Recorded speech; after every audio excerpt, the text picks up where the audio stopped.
Alors,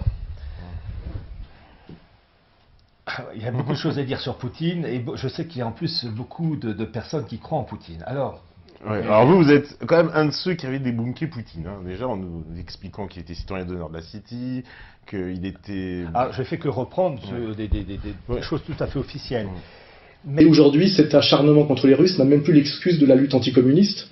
Donc c'est vraiment la marche en avant de l'impérialisme américano-sioniste qui essaye effectivement d'imposer son nouvel ordre mondial en écrasant toute résistance multipolaire. Et on voit bien aujourd'hui que l'ennemi à abattre, c'est Poutine, sa vision du monde et la Russie. Et que ce qui légitime un peu plus notre soutien à ce résistant fondamental.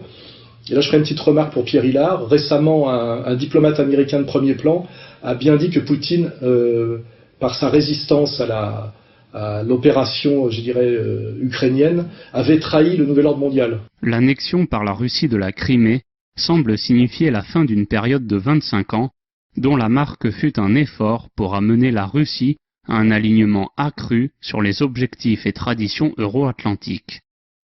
L'adhésion de la Russie au nouvel ordre mondial, bien que problématique, a été l'une des grandes réalisations de l'après-guerre froide.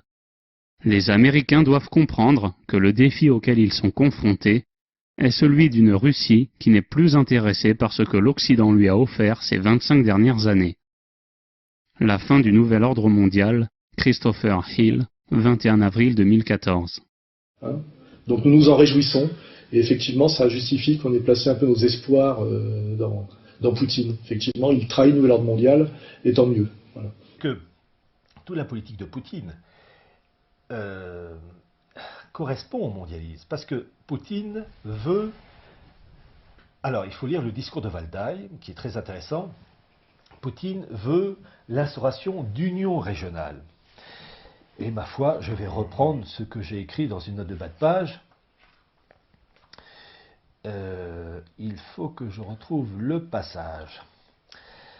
Alors, dans son discours de Valdai du 24 octobre 2014, Poutine reconnaît la nécessité d'un nouvel ordre mondial, la création de puissantes unions régionales, de règles communes acceptées par tous permettant d'assurer la stabilité et la sécurité entre les centres régionaux, interdisant ainsi la politique d'un cavalier seul, sous-entendu les anglo-saxons. Dans cette histoire, après la chute du mur de Berlin, le monde russe les élites russes étaient acquises au nouvel ordre mondial et à ce qu'on appelait la maison commune.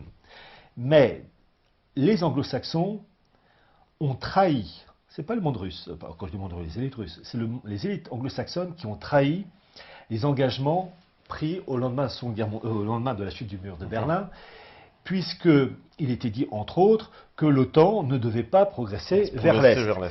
Donc il y avait un partage du gâteau. Dans cette histoire, ce sont les Russes qui ont été trompés, enfin les élites russes, parce qu'il faut toujours faire une distinction, et ce sont les élites anglo-saxonnes qui ont trahi les engagements qui avaient été entre autres adressés à Gorbatchev, que les armées de l'OTAN n'allaient pas aller jusqu'à Saint-Pétersbourg, jusqu'en Estonie, et jusqu'en Roumanie, Bulgarie.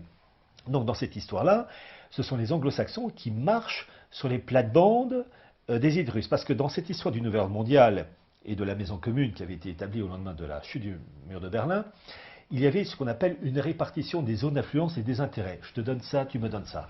Et dans cette histoire, les élites anglo-saxonnes marchent sur les plates-bandes des élites mondialistes russes, qui ruent dans les brancards. Et je les comprends, puisque les accords ont été violés par les anglo-saxons.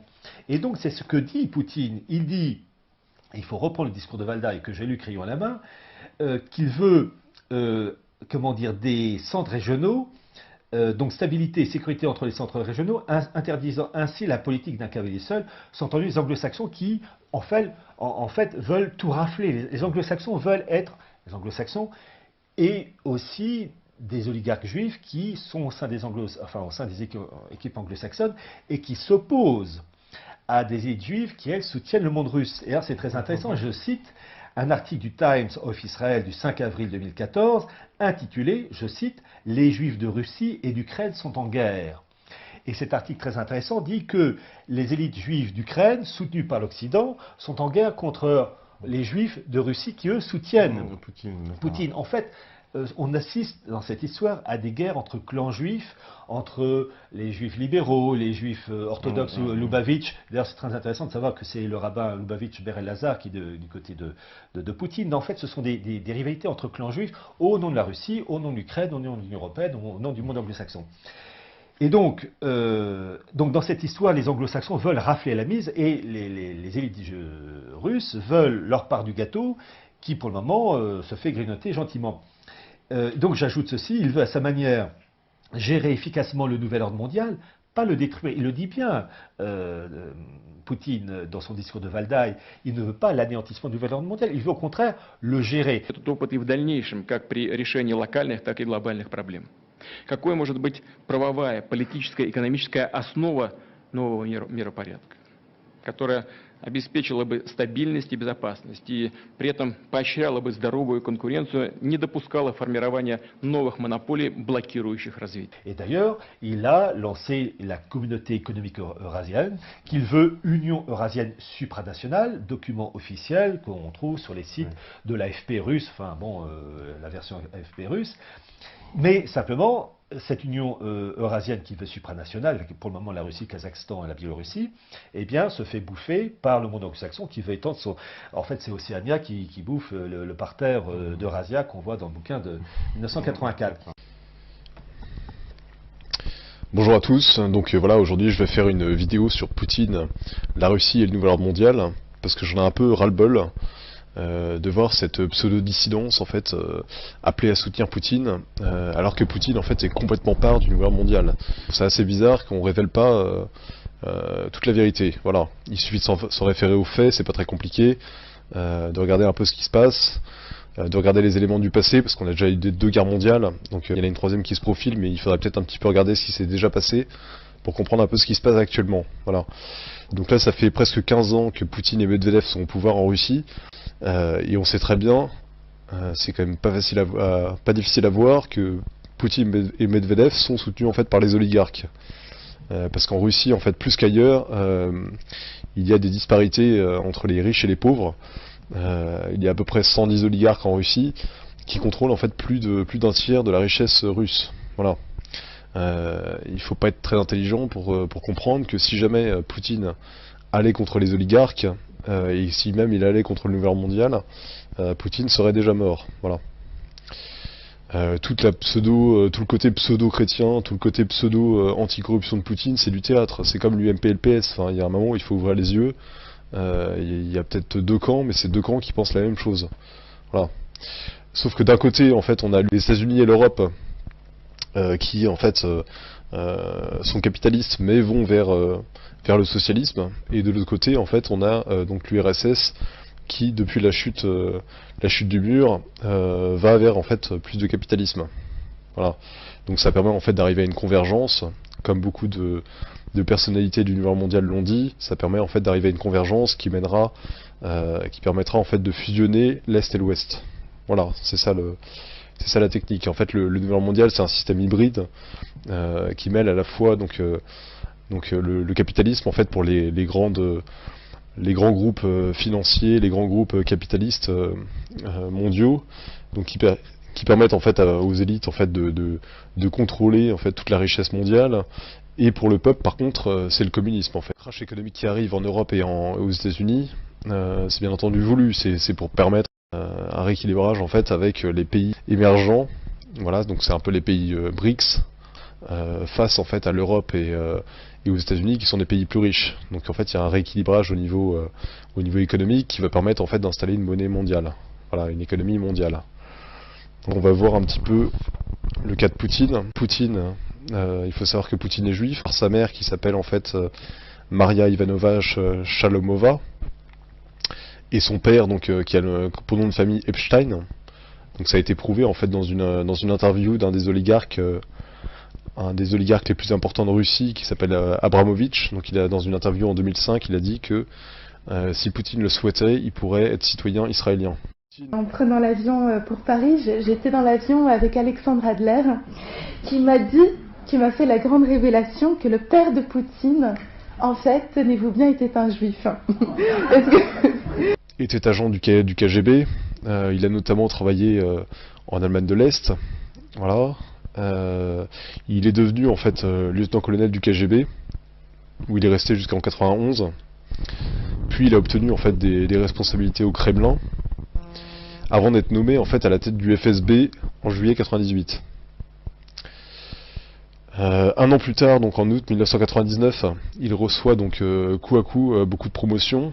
D'un coup, en fait, il devient l'homme important de la Russie en quelques mois. La vraie raison, en fait, c'est que Poutine, en fait, a rencontré deux grands oligarques russes. Donc c'est Abramovich et Berezovsky. Donc Berezovsky, en fait, Poutine a été voir plusieurs fois Berezovsky en Espagne de manière illégale. Donc il était à l'époque chef du FSB, il est allé retrouver Berezovsky en bateau là-bas. Donc ça a été noté en fait par les renseignements espagnols. Il l'a retrouvé là-bas en fait pour préparer en fait son ascension au pouvoir. Berezovsky, qui avait déjà mis au pouvoir Helsin, donc demande à Helsin de déposer le pouvoir, de quitter le pouvoir en faveur de Poutine. Donc c'est ce qu'il fait le 31 décembre 1999, alors que tous les Russes s'attendaient à ce que le président leur souhaite des vœux de bonne année. Le président Helsin annonce qu'il quitte le pouvoir et qu'il donne ce pouvoir, donc le pouvoir présidentiel, à Vladimir Poutine. Quelque chose d'intéressant à noter, c'est que 10 jours avant que Poutine prenne le pouvoir, donc c'était en décembre 99, le 20 décembre je crois, donc Poutine, en fait, face à une assemblée du FSB, a déclaré que le FSB attendait depuis longtemps de prendre le pouvoir et que maintenant c'est chose faite. Donc en fait il a dit ça devant le FSB, donc 10 jours avant de prendre le pouvoir, alors que donc personne ne savait encore qu'il allait prendre le poste présidentiel en Russie. Группа сотрудников ФСБ, направленные вами для командировку для работы под прикрытием правительства, на первом этапе со своими задачами справляется. Les oligarques ont aidé en fait le FSB à prendre le pouvoir. Voilà. Poutine a donc été président 2 fois de 2000 à 2008, parce qu'en fait il y a une règle en Russie qui oblige à partir en fait après 2 fois. Donc il est devenu Premier ministre ensuite. Il était Premier ministre de Medvedev. Puis il a été réélu donc en 2012 jusqu'en 2018. Voilà. Alors, que faisait Poutine au KGB? Donc en fait il était dans le 5e département. Donc le 5e département du KGB, c'est le département responsable de la suppression des dissidents à l'intérieur de la Russie. Donc voilà, faut bien comprendre que Poutine a du sang sur les mains. Enfin, c'est pas anodin. D'ailleurs, ça a été vérifié avec le meurtre de Litvinenko. Donc c'est un ancien agent du FSB. J'ai une citation intéressante de Konstantin Preobrazhensky. Donc c'est aussi un ancien agent du FSB, donc il a dit ça le 27 novembre 2006 à CNN. Il a dit « Je n'ai pas d'hésitation en disant qu'il a été tué par Vladimir Poutine, qui le considérait comme son ennemi personnel. Poutine est très vulnérable à la critique. Il a un complexe d'infériorité. Et Litvinenko savait beaucoup sur Poutine, sur ses revers, sur ses connexions avec certaines forces politiques qui ne sont toujours pas dévoilées actuellement, parce que Litvinenko connaissait Poutine personnellement. Et Poutine fut la personne qui renvoya Litvinenko du FSB. Voilà. Donc ça montre bien que Poutine avait peur que Litvinenko parle sur les forces qui lui ont permis de prendre le pouvoir. Il n'y a rien d'étonnant à noter sur le fait que plus de 90% des hommes politiques et de l'administration de Poutine viennent justement des services de sécurité et des services secrets, donc notamment le KGB et le FSB. Voilà. Intéressant à noter aussi le fait que Kissinger et Poutine sont des très bons amis de longue date. Donc voilà, Kissinger vient souvent rencontrer Poutine. Ça se passe à huis clos, donc on ne sait pas exactement ce qu'ils disent. Bon, on sait très bien tous que Kissinger fait partie de toute la clique du Nouvel Ordre mondial. Enfin, c'est un secret pour personne. C'est quand même intéressant de voir voilà, qu'il rencontre souvent Poutine. Je dirais que Vladimir Poutine a eu une victoire de prestige. Mais c'est pas véritablement une lutte entre lui et Obama. Mais lui, il le voit ainsi. Moi, j'ai toujours eu une vision un peu différente par rapport à la sagesse des nations. Je crois que ce que Poutine tente de réaliser, c'est une position d'égalité et de respect mutuel avec les États-Unis. Voilà. Poutine a fait passer aussi une loi contre le négationnisme, donc contre les personnes qui critiquaient la Shoah. Il a fait passer une loi aussi, donc la même loi qui oblige en fait les gens à se plier aux décisions de Nuremberg. Et il a ajouté dans cette loi que donc il y aurait en fait des amendes et des peines pour les gens qui transmettraient des mensonges concernant l'histoire de l'URSS, donc voilà, pendant que la Russie était l'URSS. Donc voilà, ça montre bien que Poutine souhaite que les gens respectent l'URSS et le communisme. Voilà, c'est assez étonnant. Et donc ça permet en fait de museler la dissidence. Ce genre de crimes ne doivent ni ne peuvent être prescrits. Ils ne peuvent être ni excusés ni oubliés. Toute tentative de taire ces événements, de modifier ou de réécrire l'histoire est inadmissible et immorale. Très souvent, c'est l'envie de cacher sa propre honte qui est à l'origine de ces tentatives. Par lâcheté, hypocrisie ou trahison. Toute complicité, directe ou indirecte, avec les crimes nazis est injustifiable. Or, les faits historiques sont irréfutables. Ils témoignent que les bandéristes et autres collaborateurs, que les complices d'Hitler ont eux-mêmes participé à l'extermination du peuple juif, à l'élimination des juifs de Lviv, d'Odessa, de Kiev et d'autres villes ukrainiennes. Maintenant, on va un peu étudier Dimitri Medvedev. Donc Dimitri Medvedev, c'est quand même la personne avec Poutine qui forme le tandem au pouvoir depuis 15 ans. Donc en fait, Dimitri Medvedev a aussi une mère juive. Voilà, sa mère a été vue plusieurs fois donc à la synagogue de Moscou, donc il n'y a aucune question à avoir là-dessus. Ce qui est marrant, c'est que, étant donné que c'est pas très bien vu d'être juif au pouvoir actuellement en Russie, vu ce qui s'est passé avec le communisme, où comme l'a dit Poutine, 80% des chefs communistes étaient en fait des juifs.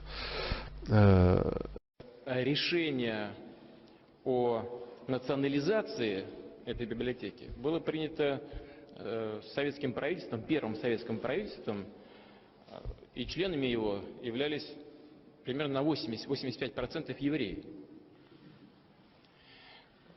Но они же, руководствуясь ложными идеологическими соображениями, шли тогда на аресты и репрессии. И иудеев, и православных, и представителей других конфессий, мусульман, они всех гребли под одну гребенку. И вот эти идеологические шоры и ложные идеологические установки, они... Vu que c'est mal vu, en fait, Medvedev a démenti en disant non, je suis arménien, nanana.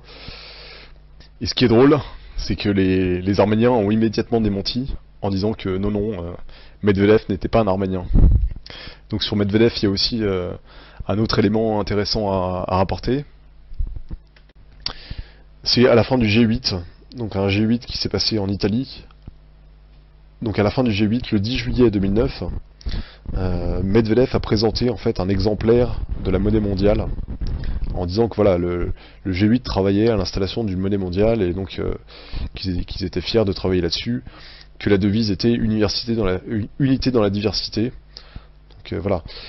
This is a constant subject for our discussions, and we are discussing the questions of setting up a new set or emergence of new set of reserve currencies, including possibility of emergence of ruble as such a currency, even if it's not reflected in our declarations, and the question of supranational currency. Incidentally, I can probably have good news to you. In my pocket there is a supranational coin, which was a gift given to me. And this is one unit of testing, probing unity and diversity it's referred to, and it's referred to as international currency, United Future World Currency. Here it is. You can already take a look at it and even touch it. What it tells us is, indeed, this is a probe, a gift, but people are thinking on it, and most probably, one day we'll see something like that happening. You can use it, hold in your hand, and use it as a means of settlement. And this coin was given a special standard, the rules of its circulation. This is a symbol of our unity, jointly tackled such problems. Therefore, this is it, international currency. Ça montre bien que la Russie travaille avec les grandes nations du G8, dont la France, dont les États-Unis, pour en fait faire advenir une monnaie mondiale. D'ailleurs, ça a été confirmé plus tard par Medvedev, puisqu'il a dit au Forum économique international de Saint-Pétersbourg le 18 juin 2010. Donc je cite, « Nous vivons vraiment un moment unique et nous devons l'utiliser pour construire une Russie moderne, prospère et forte, une Russie qui sera cofondatrice d'un nouvel ordre économique mondial. » Donc voilà, il dit cofondatrice, ça veut dire qu'il travaille main dans la main, c'est clair. Voilà. Bon, maintenant je vais parler un petit peu de l'Église orthodoxe, parce qu'il y a beaucoup de gens qui disent oui, mais Poutine, quand même, c'est un chrétien, Poutine, il défend les chrétiens, voilà, il est pour, c'est un conservateur, voilà, c'est quelqu'un de bien. Je vais vous montrer un petit peu ce qui se passe vraiment. Donc alors, donc qui est le chef de l'Église orthodoxe? Donc actuellement, donc en fait, c'est le patriarche Cyril depuis février 2009.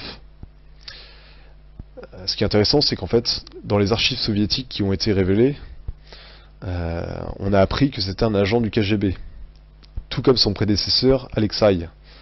Voilà, Alexei, il avait comme nom de code Drozdov, et le nom de code du patriarche Cyril, donc le patriarche actuel, c'est Mikhailov. Voilà, donc les deux sont des agents du KGB. Voilà. Ce qui est marrant, c'est que les deux autres candidats qui ont été présentés lors de l'élection face au patriarche Cyril, donc ils étaient 3 candidats, étaient donc les 3 étaient en fait les 3 candidats étaient donc des anciens, des agents du KGB. Voilà, je vais faire un petit lapsus. J'ai dit des anciens. C'est marrant de noter que même Poutine lui-même disait qu'en fait on ne quitte jamais le KGB, on quitte le KGB que les pieds devant. Donc ça montre bien, quand on a un officier du KGB, c'est jusqu'à la mort. C'est pas comme ça, on arrête parce que l'URSS s'est effondré, c'est jusqu'à la mort. Voilà. Donc c'est intéressant de noter que le patriarche Cyril donc est très œcuménique, voilà, donc en fait il pousse vers une religion mondiale. C'est pas quelqu'un qui vit dans la pauvreté, étant donné que le Moscow News a dévoilé sa richesse à environ 4 milliards de dollars. Donc il a gagné sa richesse principalement grâce à l'import de cigarettes. D'ailleurs il y a eu des scandales, beaucoup de scandales à propos du patriarche, notamment pour une photo où on le voyait avec une montre à 30 000 euros. Donc bon, il a essayé de photoshopper la photo, mais bon, c'était trop tard. On sait aussi qu'il a une villa en Suisse. Enfin, c'est quelqu'un qui vit vraiment très bien. Voilà. Il faut noter aussi que c'est un des créateurs de la théologie de la libération, donc qui a été dénoncé d'ailleurs par le cardinal Ratzinger, donc qui est devenu ensuite Benoît XVI. Donc la théologie de la libération qui s'est implantée en Amérique du Sud, donc c'était un moyen de subversion soviétique. C'est-à-dire qu'en fait c'était un mélange en fait de communisme, de lutte des classes et de pseudo-religion. Donc en fait c'était un moyen de retourner en fait le peuple vers le communisme. Voilà. Donc ce patriarche est un des fondateurs de cette théorie. On peut noter aussi qu'en 1975, donc le patriarche Cyril a nié et condamné la lettre d'un confrère russe qui parlait de persécution de chrétiens en URSS. Voilà. C'est quand même ça montre bien que cette personne est complètement vendue au pouvoir et qu'elle est là juste en fait pour donner une bonne image à Poutine, voilà, c'est du décor, c'est du semblant. Voilà. Maintenant qu'on a vu le côté chrétien, on va voir le côté juif. Donc une des personnes les plus proches de Poutine s'appelle Berel Lazar, donc c'est un rabbin Lubavitch. Il a été introduit donc en Russie par le KGB. Et ce qui est intéressant à noter, c'est qu'en fait, il est italien d'origine, il a vécu aux États-Unis. Lorsqu'il était aux États-Unis, il a soutenu Bush pendant les élections. Voilà. Et donc en 96, donc le rabbin Beral Lazar est opposé à Vladimir Goudinsky, donc qui est créateur du Congrès juif de Russie. Et donc comme c'est un oligarque, il est propriétaire aussi d'une grande partie des médias. Et il a d'excellentes relations avec la diaspora juive des États-Unis ainsi que de Grande-Bretagne. Voilà. Donc en fait, ce que fait le rabbin Lubavitch, c'est qu'il supporte Poutine à l'étranger. En fait, il fait une propagande pro-Poutine. Et en fait, il est présenté donc à Poutine par deux oligarques, donc Berezovsky et Abramovich. Donc c'est toujours les mêmes, ceux qui ont permis en fait à Poutine de prendre le pouvoir. Donc ces deux oligarques qui sont aussi donc Lubavitch présentent le rabbin à Poutine.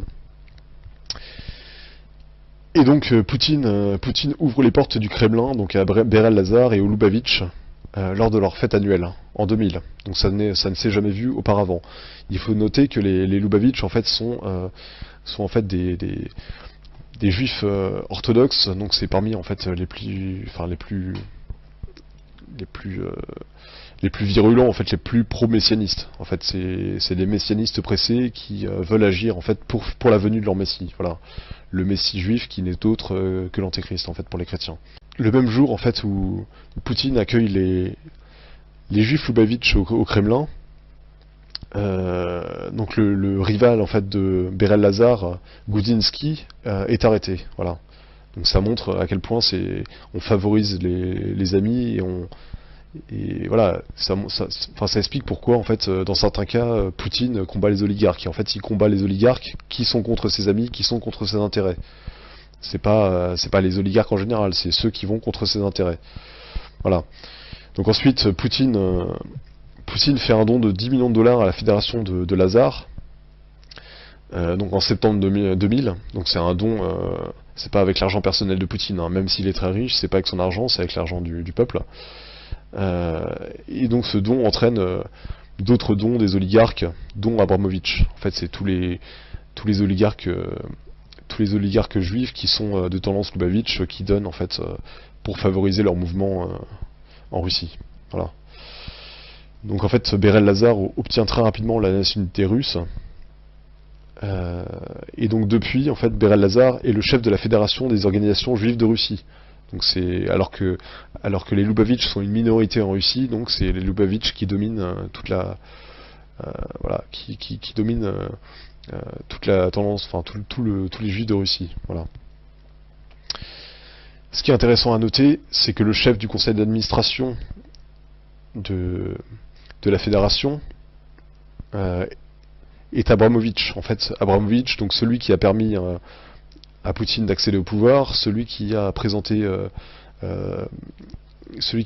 Beral Lazar à Poutine, et donc c'est le chef du conseil d'administration. Donc c'est un oligarque très puissant qui est notamment propriétaire du club de foot de Chelsea.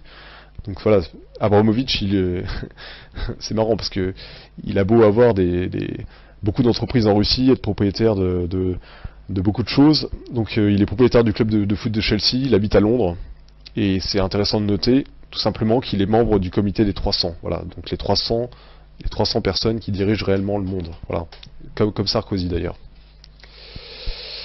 Donc en fait, on va maintenant étudier la personnalité de Anatoly Chubais. Donc c'est intéressant parce que c'est un des oligarques. Un des oligarques qui a été cité par Marie Laforêt, en fait, comme faisant partie d'une organisation criminelle disposant de 250 fois le budget de la France. Donc c'était... voilà, elle a dit ça en 2002.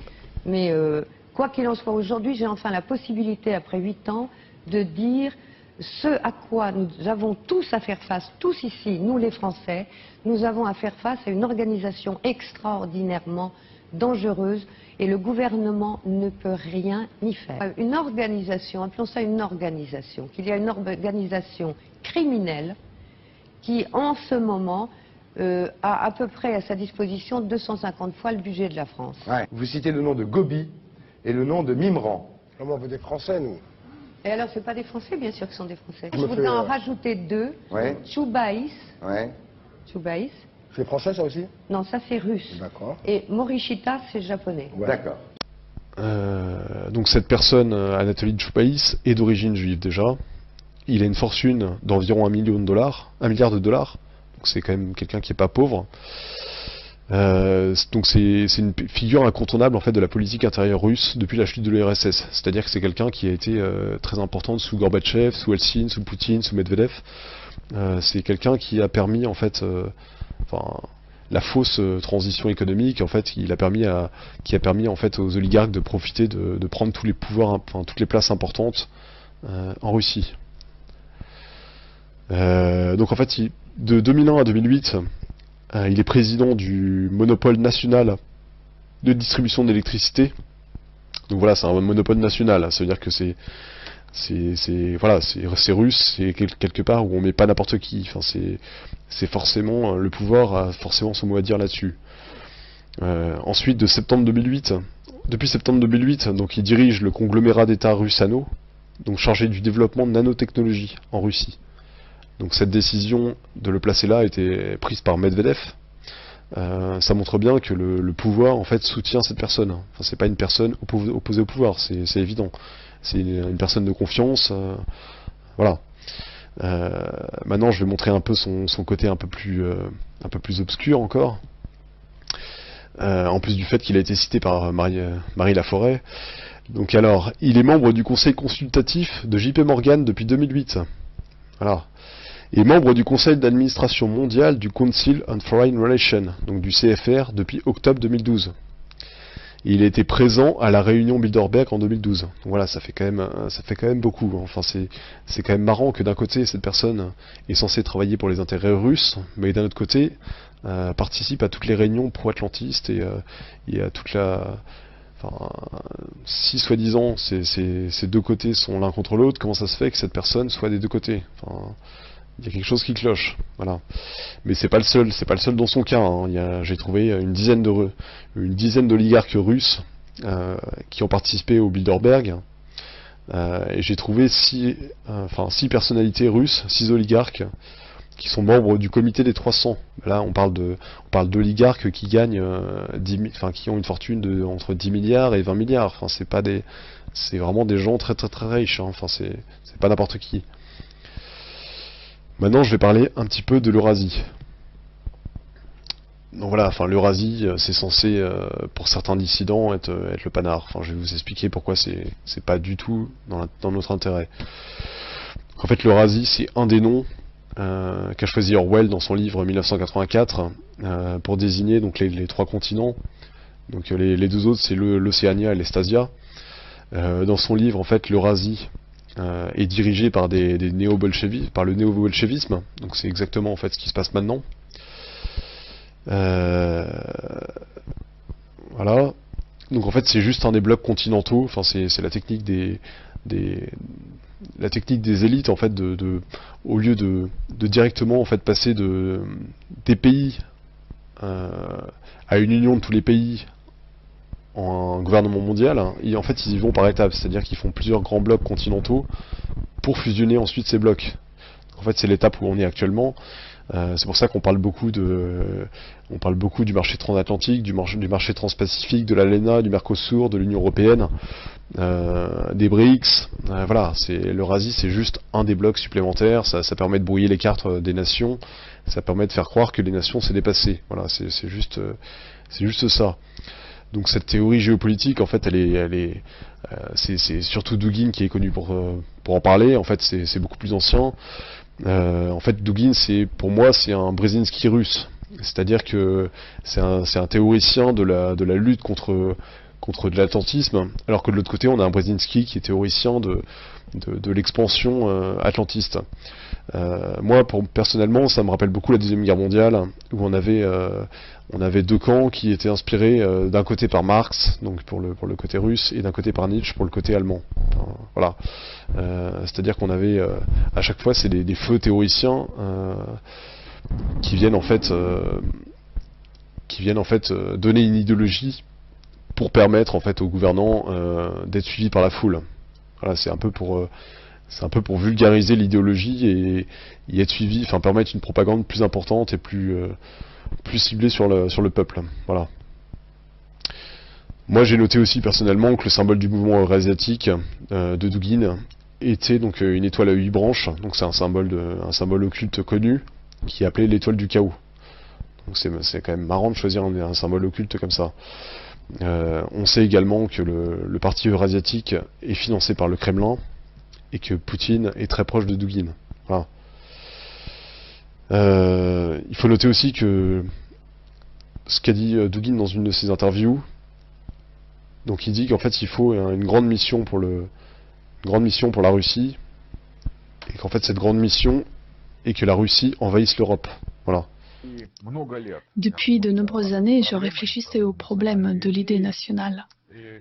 Et récemment, en analysant des événements qui se déroulent dans le monde, en visitant de nombreux pays européens, j'ai une idée comment résoudre ce problème de l'idée nationale. Je vais l'exprimer ici en tant que proposition ou comme une hypothèse, et ce sera à la société et en premier lieu à l'État d'en juger, de l'admettre ou de la rejeter. L'idée est la suivante. Nous devons envahir l'Europe, la conquérir et l'annexer. Par ailleurs, nous avons déjà une expérience d'une telle expansion en Europe. Lors de la période soviétique, lorsque nos partis communistes, comme le Troisième International, le Comintern ou Communiform, faisaient de très bons résultats d'infiltration au sein de parlementaires de pays européens. Oui, c'était un instrument de notre politique étrangère. Aujourd'hui, les temps ont changé et nous ne sommes plus un pays communiste. Cependant, rien n'empêche qu'on se trouve de nouveaux alliés.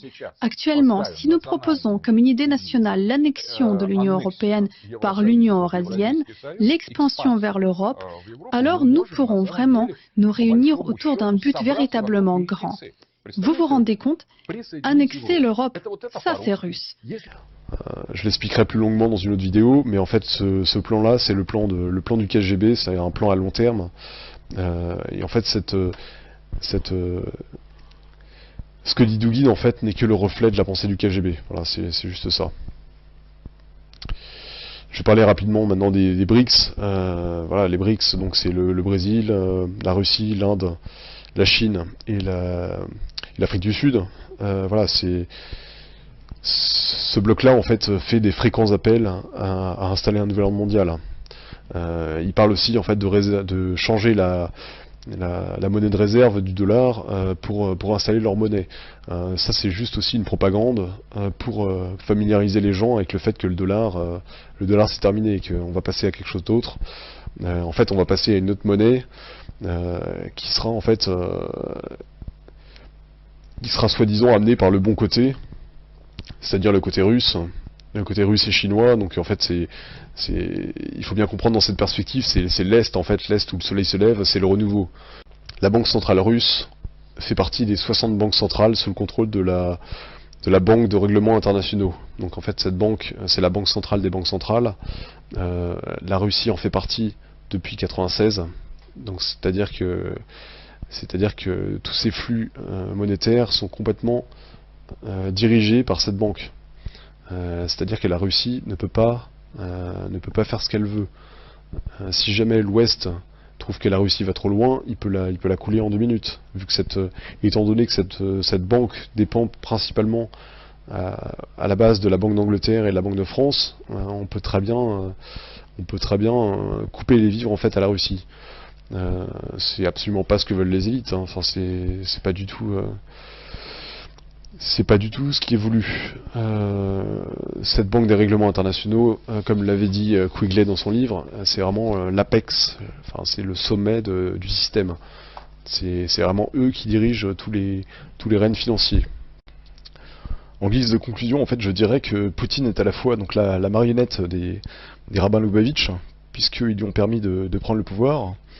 Donc en fait, ils attendent une aide de la part de Poutine en guise de récompense, ainsi que de la franc-maçonnerie juive. Donc la franc-maçonnerie juive qui a aussi à sa tête les Lubavitch. Les Lubavitch en fait ne sont rien que les pharisiens des temps modernes. C'est ce que Jésus a appelé la synagogue de Satan. Rien d'étonnant au fait que les présidents russes aient placé à tous les postes des oligarques Lubavitch, et que Poutine ait placé aussi dans son entourage, dans tous les postes administratifs, des anciens officiers du KGB, puisque comme on l'a vu, le KGB était en fait complètement infiltré par la franc-maçonnerie. Donc en fait il faut absolument rien attendre de Poutine, ce serait complètement stupide de penser que Poutine est le sauveur de l'Occident. Il faut pas se fier à la fausse façade de moralité de la Russie, alors que nous en fait on est complètement détruit au niveau des valeurs, mais ça c'est volontaire, c'est une subversion, une démoralisation en fait communiste qui agit avec l'aide de la franc-maçonnerie en Occident. Donc d'un côté en fait on détruit l'armée, on détruit les mœurs, et on publie des scandales. C'est grâce à Wikileaks, Assange d'ailleurs, qui est en Russie, alors que de l'autre en fait on donne dans les médias soi-disant dissidents une image de la Russie forte avec des valeurs, et on renforce l'armée, alors qu'en France on fait tout pour détruire l'armée bizarrement, alors qu'on veut rentrer en conflit. Enfin, on voit vraiment la traîtrise des élites occidentales. Il faut pas se fier en fait à cette belle image qu'on nous donne de la Russie. Moi ça me rappelle vraiment la Révolution française, où plein de nobles se faisaient avoir par le discours des Lumières, comme la Révolution russe aussi, où des gens ont pensé que ça allait peut-être améliorer leurs conditions. Forcément les élites ils vont pas nous montrer le mauvais côté de la Russie, si c'est la Russie qui doit diriger le nouvel ordre mondial, c'est logique. Il faut forcément que le nouvel ordre mondial donne envie aux gens. Donc c'est pour ça que en fait l'ancien ordre mondial, donc l'Occident, qui se fait détruire parce qu'il est chrétien et que c'est l'ennemi des Juifs, est déprécié. Donc en fait on montre une Russie complètement forte et largement supérieure à l'Occident, parce que justement le but c'est d'écraser l'Occident. Voilà, j'espère que vous avez compris la stratégie. Donc le but de tout ça, c'est la victoire facile de la Russie contre l'Occident, qui est détruit de l'intérieur en fait. Et en fait pour provoquer une installation rapide d'un nouvel ordre mondial communiste. C'est-à-dire qu'avant même d'avoir été attaqué physiquement, militairement, l'Occident est déjà détruit. Est-ce qu'il y a beaucoup de gens, vous pensez, si jamais on est appelé par François Hollande pour aller se défendre la France, vous pensez que les gens sont vraiment volontaires pour aller combattre? Moi je pense pas. Je pense que là on est tellement démoralisé et qu'on confond tellement le pouvoir en place avec la France que voilà, on est complètement le peuple français est complètement démoralisé. Pour moi en fait les élites utilisent en fait la technique de Sun Tzu, quand il dit en fait remporter sans victoire et en 100 combats n'est pas ce qu'il y a de mieux. Soumettre l'ennemi sans combattre est ce qu'il y a de mieux. C'est pourquoi à la guerre le mieux est de s'attaquer au plan de l'ennemi, puis de s'attaquer à ses alliances, puis de s'attaquer à ses armées. Le bon stratège soumet l'ennemi sans combattre, s'emparer des villes ennemies sans les attaquer, détruire le pays ennemi sans mener d'opérations prolongées. Il doit lutter pour la possession du monde, de manière à ce que le courage de ses soldats ne s'émousse pas, et que tout soit à son avantage. Ceci est l'art de l'offensive par les plans. Voilà, comme je l'ai montré, les Russes ont un plan qui correspond en fait, c'est le plan du KGB, c'est le plan du KGB franc-maçon. Donc voilà, Poutine suit vraiment le plan franc-maçon. Voilà. Je vous remercie d'avoir écouté cette vidéo et j'espère en refaire une autre bientôt. Merci à tous.